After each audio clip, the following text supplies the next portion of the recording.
امیر المومنین خلیفہ سوم حضرت عثمان غنی رضی اللہ تعالیٰ عنہ عظیم اوصاف کے مالک تھے۔ حضور صلی اللہ علیہ وسلم نے فرمایا، اگر میری 10 بیٹیاں بھی ہوتی تو میں ایک کے بعد دوسری سے تمہارا نکاح کر دیتا، کیونکہ میں تم سے راضی ہوں۔ آپ رضی اللہ تعالیٰ عنہ کی پیدائش اور قبول اسلام عام الفیل ابرہہ بادشاہ کے مکہ مکرمہ پر ہاتھیوں کے ساتھ حملے کے 6 سال بعد مکہ مکرمہ میں پیدا ہوئے۔ آپ رضی اللہ تعالیٰ عنہ ان خوش نصیبوں میں سے ہیں جنہوں نے ابتدائی میں داعی اسلام صلی اللہ علیہ وسلم کی پکار پر لبیک کہا۔ اسلام لانے کے بعد چچا حکم بن ابو العاص نے آپ رضی اللہ تعالیٰ عنہ کو رسیوں سے باندھ دیا اور دین اسلام چھوڑنے کا کہا تو آپ رضی اللہ تعالیٰ عنہ نے اسے صاف صاف کہہ دیا، میں دین اسلام کو کبھی بھی نہیں چھوڑوں گا اور نہ ہی کبھی اس سے جدا ہوں گا۔ آپ رضی اللہ تعالیٰ عنہ کا سینہ چوڑا، قد درمیانہ کہ زیادہ لمبا نہ زیادہ چھوٹا، اور خدوخال حسین تھے جنہیں گندمی رنگ نے اور پرکشش بنا دیا تھا، جبکہ زرد خصاب میں رنگی ہوئی بڑی داڑھی چہرے پر بہت بھلی معلوم ہوتی تھی۔ آپ رضی اللہ تعالیٰ عنہ نے رحمت عالم صلی اللہ علیہ وسلم کی 2 شہزادیوں رضی اللہ تعالیٰ عنہما سے یک کے بعد دیگرے نکاح کر کے 2 نور والے کا لقب پایا۔ حضرت سیدنا لوط علیہ السلام کے بعد آپ رضی اللہ تعالیٰ عنہ سب سے پہلی ہستی ہیں جنہوں نے رضائے الہی کی خاطر اپنے اہل خانہ کے ساتھ ہجرت فرمائی، اور ہجرت بھی ایک نہیں بلکہ 2 دفعہ کی، ایک مرتبہ حبشہ کی طرف تو دوسری بار مدینے کی جانب۔ آپ رضی اللہ تعالیٰ عنہ نے دنیا میں قرآن کریم کی نشر و اشاعت فرما کر امت مسلمہ پر احسان عظیم کیا اور جامع القرآن ہونے کا اعزاز پایا۔ آپ رضی اللہ تعالیٰ عنہ نے زمانہ جاہلیت میں بھی نہ کبھی شراب پی، نہ بدکاری کے قریب گئے، نہ کبھی چوری کی، نہ گانا گایا اور نہ ہی کبھی جھوٹ بولا۔ آپ رضی اللہ تعالیٰ عنہ کی سیرت مبارکہ ادب، سخاوت، خیر خواہی، حیا، سادگی، عاجزی، رحم دلی، دل جوئی، فکر آخرت، اتباع سنت، خوف خدا آپ رضی اللہ تعالیٰ عنہ کی سیرت مبارکہ کے روشن پہلو ہیں۔ آپ رضی اللہ تعالیٰ عنہ کا ادب رسول ایسا تھا کہ جس ہاتھ سے رحمت عالم صلی اللہ علیہ وسلم کے دست حق پر بیعت کی، اس ہاتھ سے کبھی اپنی شرمگاہ کو نہیں چھوا۔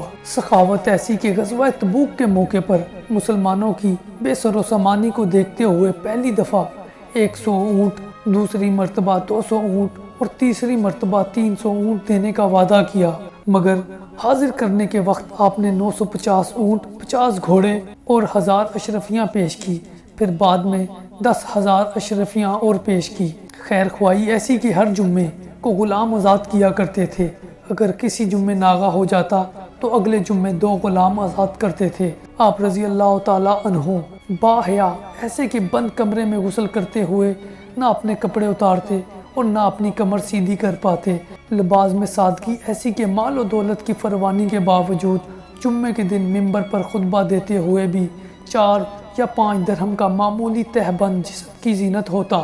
آپ رضی اللہ تعالیٰ عنہ کی کھانے میں سادگی ایسی کہ لوگوں کو امیروں والا کھانا کھلاتے اور خود گھر جا کر سرکے اور زیتون پر گزارا کرتے۔ عاجزی ایسی کہ خلافت جیسی عظیم منصب پر فائز ہونے کے باوجود خچر پر سوار ہوتے تو پیچھے غلام کو بٹھانے میں کوئی اور شرم محسوس نہ کرتے۔ رحم دلی ایسی کہ خادم یا غلام کے آرام کا خیال فرماتے اور رات کے وقت کوئی کام پڑتا تو خادموں کو جگانا مناسب خیال نہ کرتے اور اپنا کام اپنے ہاتھ سے ہی کر لیتے۔ دل جوئی کی ایسی پیاری عادت کہ ایک مرتبہ حضرت مغیرہ بن شعبہ رضی اللہ تعالیٰ عنہ کے غلام کا نکاح ہوا تو اس نے آپ کو شرکت کی دعوت دی۔ آپ رضی اللہ تعالیٰ عنہ تشریف لائے اور فرمایا، میں روزے سے ہوں مگر میں نے یہ پسند کیا کہ تمہاری دعوت کو قبول کروں اور تمہارے لیے برکت کی دعا کروں۔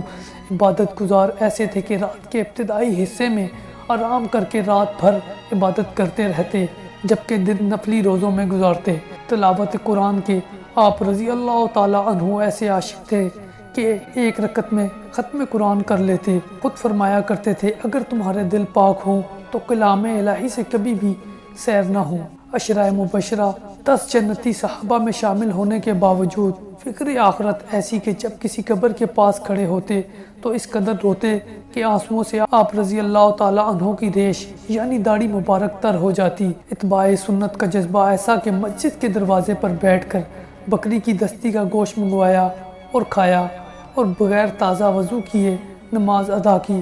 پھر فرمایا کہ رسول صلی اللہ علیہ وسلم نے بھی اسی جگہ بیٹھ کر یہی کھایا تھا اور اسی طرح کھایا تھا۔ خوف خدا ایسا کہ ایک بار اپنے غلام سے فرمایا، میں نے ایک مرتبہ تمہارا کان کھینچا تھا، تم مجھ سے اس کا بدلہ لے لو۔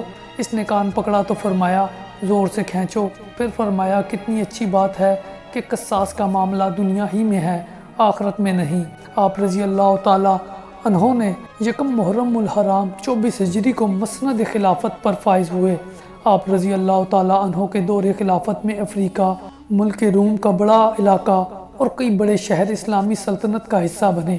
26 ہجری میں مسجد الحرام کی توسیع جبکہ 29 ہجری میں مسجد نبوی شریف کی توسیع کرتے ہوئے پتھر کے ستون اور ساگوان کی لکڑی کی چھت بنوائی۔ آپ رضی اللہ تعالی عنہ نے 12 سال خلافت پر فائز رہ کر 18 ذوالحجہ سن 35 ہجری میں بروز جمعہ روزے کی حالت میں تقریباً 82 سال کی طویل عمر پا کر نہایت مظلومیت کے ساتھ جام شہادت نوش فرمایا۔